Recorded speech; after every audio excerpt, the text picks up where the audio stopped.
flat standard tuning for this one. So everything is basically the same as standard. I just lowered each string by a half step.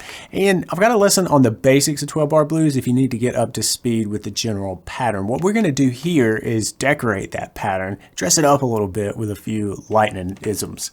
First, we're going to look at Lightnin's heartbeat. That's the sound of his thumb thumping out that main shuffle rhythm, which can be tricky to get down. And I find it much easier to play with my thumb for just dead bass or even alternating bass rather than that heartbeat pulse. It takes stamina to get down and really hold that through an entire tune. But I want you to challenge yourself with tunes like this.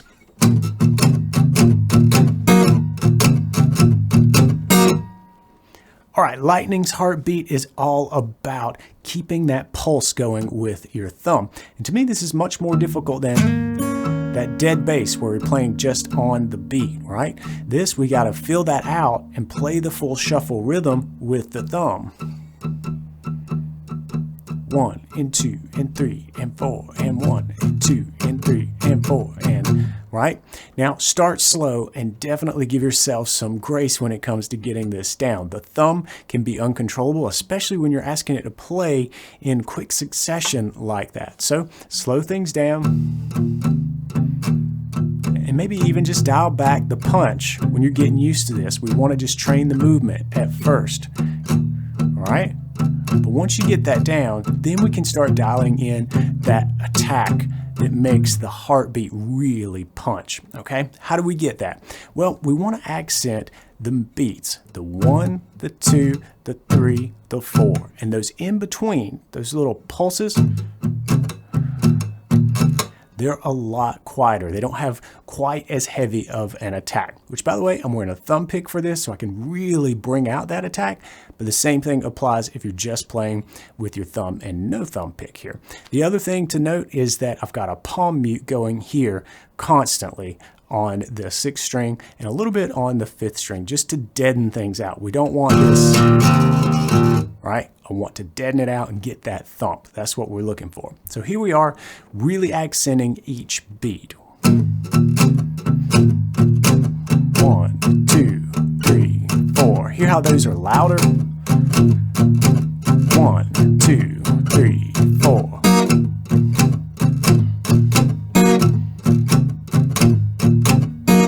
All right, now let's talk about those up stabs. What's happening there on the and of 4 each time around, I'm just dragging up through the top 2, sometimes 3 strings with my index finger. But the thing is, this is really quick. 3, 4, right? We choke down on those strings by returning the index finger back to where it's going, which is the 2nd fret, but we're going to mute out those top strings as we do that.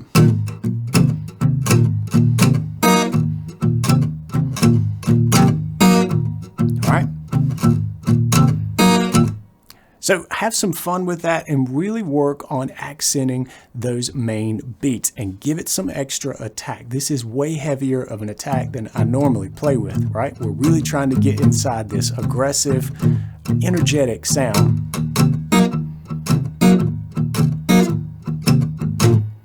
So far, this isn't all that far from your basic 12-bar blues shuffle pattern. Yes, playing the shuffle pattern with your thumb can be tricky, and I hope those tips really help you out, but there's something I'm doing to really dig in and get that energetic sound that we're going for. And yes, it's really good to know how to play with dynamics and play with the control of loud and soft, but sometimes it really helps you just make a statement when you play kind of full out, even for a whole tune. And I feel like Lightnin did that a lot. He got a lot of energy out of the guitar. So it's good to do that from time to time. And that actually really appeals to my inner metalhead as well. But the trouble is these big, loud movements kind of make it hard to transition into the single string licks like this one.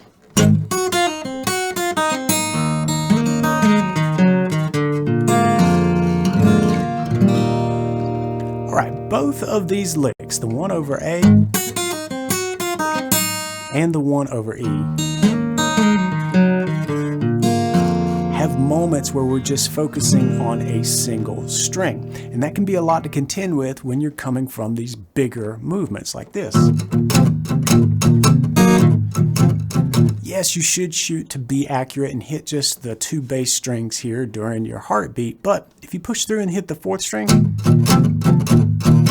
it's not that big of a deal because we're still contributing to the groove. And if we take our up stab and hit more than just the top 2, top 3, top 4, top 5, you get the idea, that's okay too.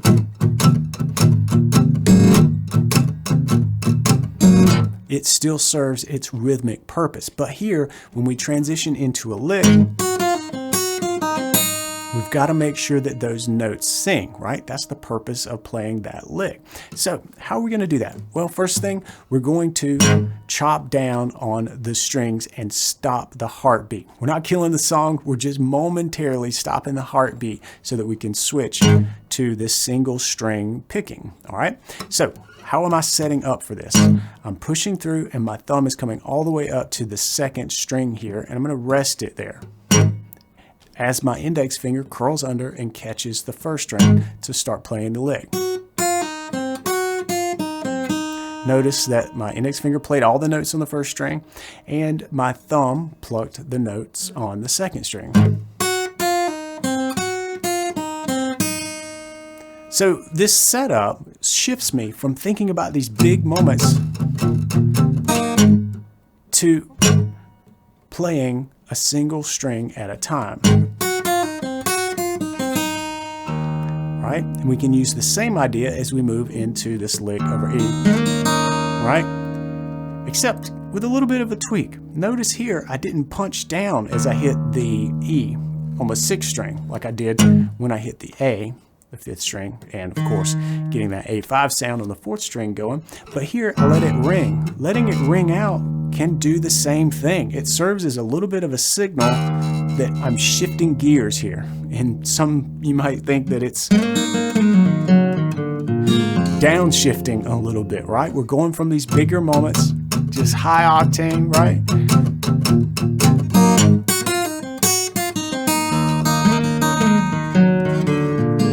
To a lot more intricate picking there that requires us to kind of leave that heartbeat behind for a second.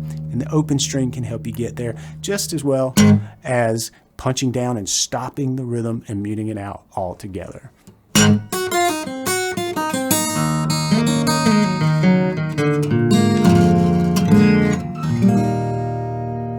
I hope this helps you switch between those big movements and the smaller ones that need a little more accuracy, because they kind of come together to build a really cool jam like what we're working on. And one of my favorite things about Lightnin's playing, though, is that it's really kind of unpredictable in a lot of ways. Take this for example. When you listen to Mojo Hand, you can hear these up stabs. Right? That sort of upstroke. You can hear those on just about every subdivision of a bar, and normally you kind of feel that, or at least I do, on the and of 4. That's what I've been doing so far, but moving that around really keeps you on your toes, and I think it adds a whole lot to the piece. Let's dig into that.